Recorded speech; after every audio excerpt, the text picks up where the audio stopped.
এনেদৰে এনেকৈ সহায় লৈ গৈ আছে এনেকৈ মানুহ এতিয়া অসহায় পৰি এতিয়া কান্দি আছে। এনি ভাৰত 24 চাই থকাৰ বাবে আপোনাক ধন্যবাদ জ্ঞাপন কৰিছোঁ। মই এতিয়া উপস্থিত আছোঁ গোলগঞ্জ সমষ্টিৰ অন্তৰ্গত লোহাজানি গাঁৱৰ এখন ভিতৰুৱা অঞ্চলত। কিমান সময় লাগিব এখন গাঁও শেষ হ'বলৈ? চাওক কিদৰে এনেকৈ সহায় লৈ গৈ আছে, আপোনালোকে চাই আছে। চাওক এনেকৈ সহায় লৈ যায় গংগাধৰ নৈয়ে। এনেদৰে এই প্ৰবল সোঁতত এই গংগাধৰ নৈয়ে সহায় লৈ যায়, আপোনালোকে প্ৰত্যক্ষ কৰিছে। এনেকৈ মানে সহায় লৈ গৈ আছে, আপোনালোকে চাই আছে।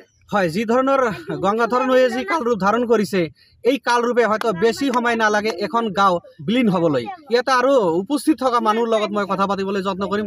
গরিব দুগুতি মানুষ, বেমারে মানুষ, বেড়া কিছু নাই, রোগা ভোগা মানুষ, খালি ভিডিও জ্বালা ছিল গেল গা। এখন আমি কি করি? আমিও বেমার, আমার স্বামীটাও বেমার, পাগলা মানুষ, কি করে খামু? আমি সরকার আপনারা আনুগরের কাছে আমি জোরা।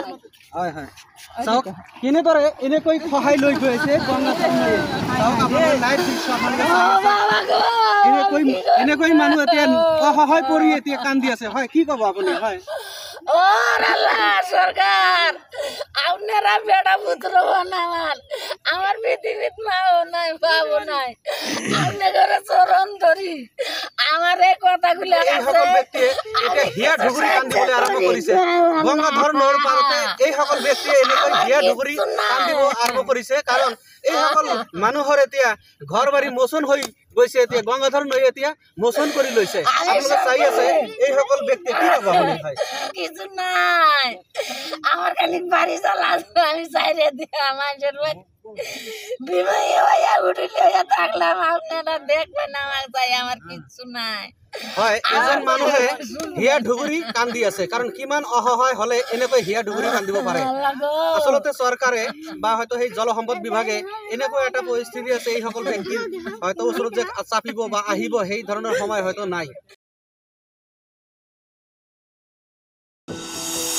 এনি ভাৰত 24ৰ প্ৰথম প্ৰয়াস জুবিন গাৰ্গৰ গীতৰ প্ৰতিযোগিতা। জুবিনৰ গানে কি আনে? অডিশ্যনৰ বাবে যোগাযোগ কৰক 8638661821 আৰু 8812831556 নম্বৰত। এনি ভাৰত 24 উদ্যোগত এটা নতুন সংগীতৰ প্ৰতিযোগিতা আয়োজন কৰা হৈছে, য'ত মোৰ গানৰ প্ৰতিযোগিতা হ'ব। আপোনালোকে তাত প্ৰতিযোগী হিচাপে আহিবলৈ পাৰিব, আৰু মোৰ ফালৰ পৰা আন্তৰিক শুভকামনা জনাইছোঁ। আৰু অনুষ্ঠানটোৰ নাম হৈছে গানে কি আনে।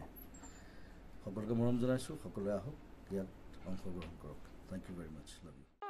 ৰব, আপুনি যে এটা অপৰাধ কৰিবলৈ গৈ আছে, আপুনি জানেনে? এই নাবালিকা গৰাকীক এতিয়াই বিয়াত বহুৱাটো যে এটা অপৰাধ, আপুনি জানেনে? অপৰাধ কেনেকৈ? মোৰ ছোৱালী, মোৰ কথা। তুমি যিয়েই নোকোৱা ভূঞা, 18 বছৰৰ তলৰ যিকোনো কন্যা সন্তানৰ বিয়া দিলেই আইনগতভাৱে এক দণ্ডনীয় অপৰাধ। বিয়া দিয়াজন যিমান দায়ী, বিয়া পতাজনো সমানে দায়ী। এতিয়া তাই পঢ়া শুনা কৰাৰ বয়স, খেলা ধূলা কৰাৰ বয়স। তাইক খেলিবলৈ দিয়ক, পঢ়িবলৈ দিয়ক, আৰু চাব এদিন আপুনি তাইক লৈ গৌৰৱ অনুভৱ কৰিব পাৰিব। এতিয়াই তাইক সংসাৰৰ বোজা দি তাইৰ ভৱিষ্যত জীৱনটো অন্ধকাৰ কৰাৰ অধিকাৰ তোমাৰ জানো আছে? মোৰ ভুল হৈ গ'ল মাজনী, মোক ক্ষমা কৰিবা। শিক্ষা ল'ৰা ছোৱালী উভয়ৰে প্ৰাপ্য আৰু অধিকাৰ।